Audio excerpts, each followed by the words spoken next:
पहले ये बता दूँ कि एक क्रोनोलॉजिकल इवेंट है, तो पहले अपना पॉलिटिकल बायस दूर रखिए, रिलीजियस बायस बिलीफ तो नहीं कहूँगा, रिलीजियस बायस दूर रखिए और बिना किसी सबूत के, प्रूफ के पाकिस्तानी चाइनीज़ एजेंट और एंटी नेशनल और ये सब वर्डिक्ट देना ये साइड रखिए। और आपको अगर कॉन्सेंसस यानी डेमोक्रेसी में बिलीफ नहीं है तो ये आपके लिए नहीं है।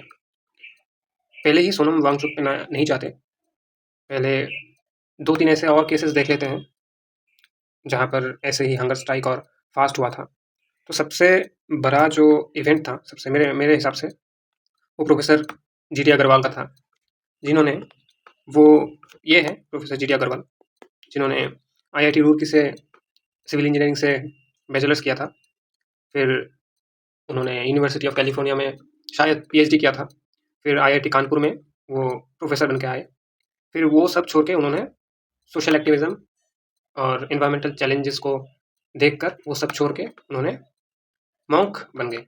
और प्रोफेसर जी.डी. अग्रवाल का जो पहला हंगर स्ट्राइक या फिर फास्ट था, वो भागीरथी में एक डैम को लेके था, जो इकोलॉजिकल बैलेंस को ख़राब कर रहा था। तो उसके रिस्पॉन्स में गवर्नमेंट ने कुछ एक्शन लिए उत्तराखंड गवर्नमेंट ने उस प्रोजेक्ट को कैंसिल कर दिया। फिर उन्होंने कई और बार हंगर स्ट्राइक किया, तो उतना ज़्यादा नहीं जाते।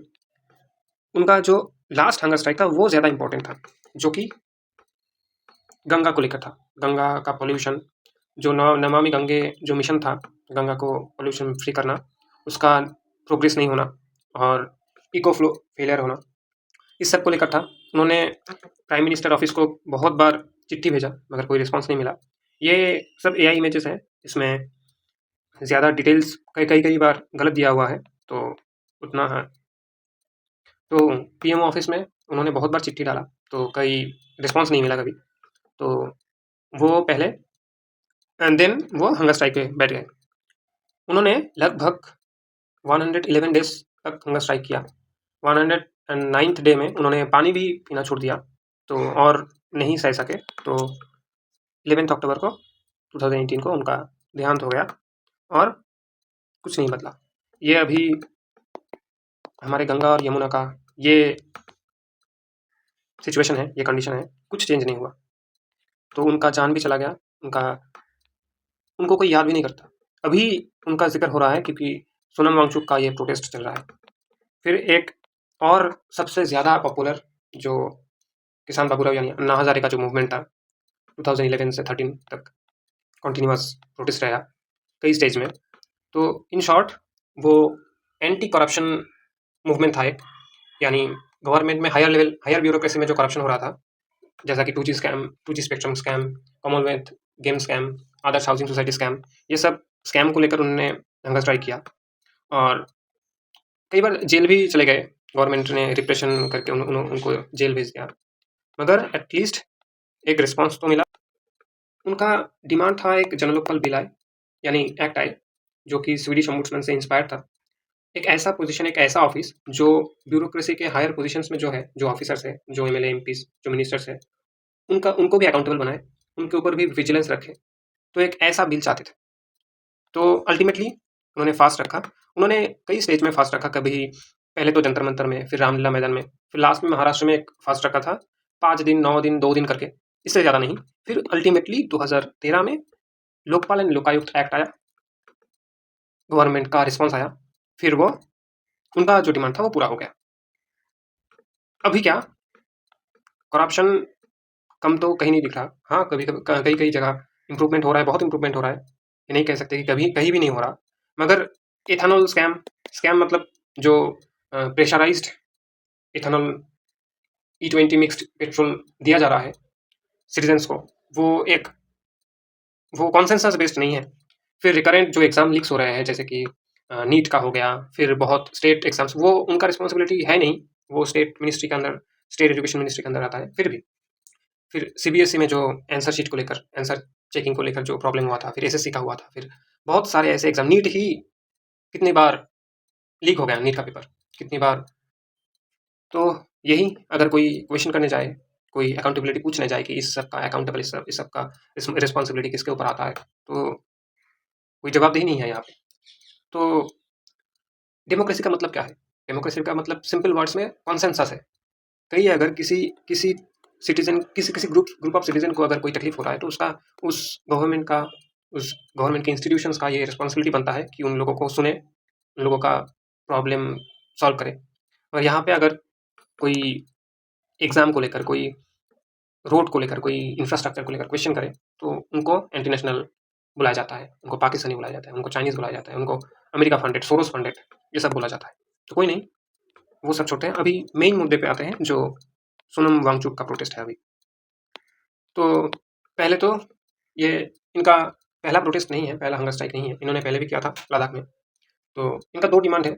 सीजीपी पे नहीं आते क्योंकि वो अनऑर्गेनाइज्ड है, उनका स्ट्रक्चर ठीक नहीं है, उनका उनका कोई स्ट्रेट विजन नहीं है कि इसी रास्ते पे चलना है। कभी ये कह देते हैं, कभी वो कह देते हैं, उनका स्ट्रिक्ट कोई व्यू पॉइंट नहीं है, तो उसको छोड़ देते हैं। अभी मेन फोकस सोनम वांगचुक जी पे रखते हैं।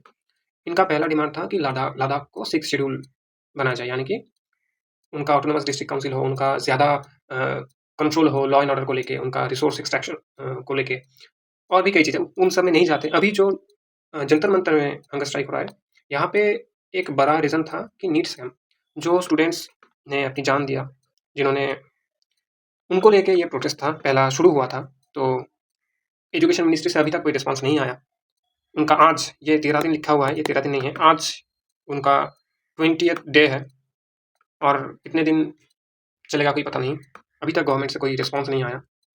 तो अगर ये प्रोटेस्ट फेल हो जाता है, गवर्नमेंट का कोई रिस्पॉन्स नहीं आता, तो ये प्रॉब्लमेटिक है, डेमोक्रेसी के लिए प्रॉब्लमेटिक है। अगर आंसरेबल कोई नहीं है, अगर छोड़ दीजिए आम आदमी पार्टी, कांग्रेस, बीजेपी सब छोड़ दीजिए, पॉलिटिकल व्यू पॉइंट छोड़ दीजिए, अगर किसी देश के किसी हिस्से के लोगों को कोई इशू हो रहा है, तो उनका सॉल्यूशन कौन निकालेगा? ये रिस्पॉन्सिबिलिटी है गवर्नमेंट ऑफ इंडिया का। अगर गवर्नमेंट ऑफ इंडिया नहीं सुनते हैं, तो फिर तो कोई जगह नहीं है जाने का। तो यही मुद्दा है। ये किसी अकेले का मुद्दा नहीं है कि नीट एग्ज़ाम फेलियर हो गया, तो सिर्फ नीट वाले बच्चे सामने आए, एसएससी का हुआ तो सिर्फ एसएससी वाले बच्चे सामने आए। एजुकेशन सबके लिए है। एजुकेशन, हेल्थ, इन सब को लेकर अगर किसी को प्रॉब्लम है, तो सबको साथ में आके उस चीज़ का सॉल्यूशन निकलना चाहिए, ना कि आपस में ही लड़ते रहे कि ये चाइनीज़ है, ये पाकिस्तानी है, ये एंटी नेशनल है।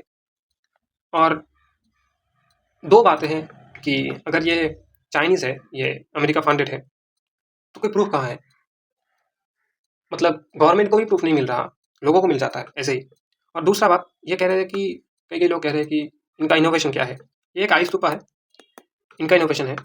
ये चीज़ विंटर में जो एक्सेस वाटर होता है, वो स्टोर करके रखता है, ये इनका ही इनोवेशन है। और ये जो टेंट है, इन्होंने बनाया था, ये इंडियन आर्मी को इन्होंने डेडिकेटेड किया।